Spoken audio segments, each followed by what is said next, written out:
case of a patient with CS atresia and no vein of Marshall through which to implant. And so again, using the hand-shaped multi-purpose catheter, we're able to engage something down here near the CS and inject contrast.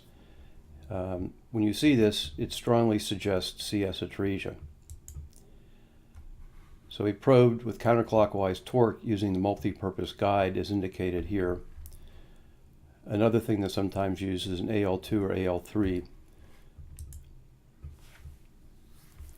So here we are probing, and again we see it. So when you see this, it's a good thing to go look for a persistent vein of Marshall. So we used the vein selector and probed in the area at the clavicular sternal junction with a standard shape vein selector. And here you can see the sheath is pulled back. And that's the best we could do. And it looks like something's been stubbed off there. But clearly there was no definitive connection. And again, you can see this looks as if there might have been a persistent vein of Marshall at one point. So we went on to leave a phase contrast coronary sinus angiography. And you can see here's the coronary sinus, and here's an opening into an atrial chamber, probably the left atrium.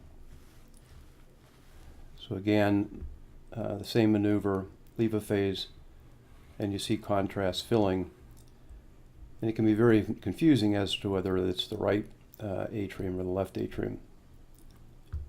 So again, here's the CS, and we'd be looking for the persistent vein of Marshall tracking up here, but we don't see it.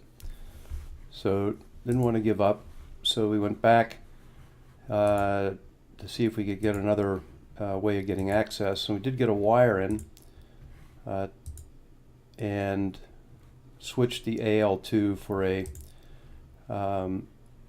angiographic catheter, the KA2, which is hydrophilic, and it's very slippery like a glide wire.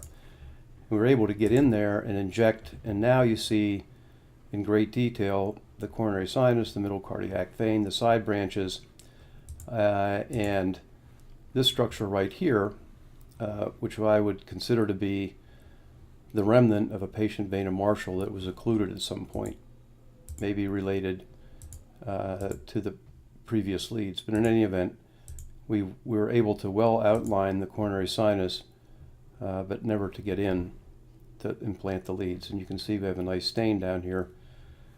And in the end, the patient had an attempted HIS pacemaker, which didn't seem to help much.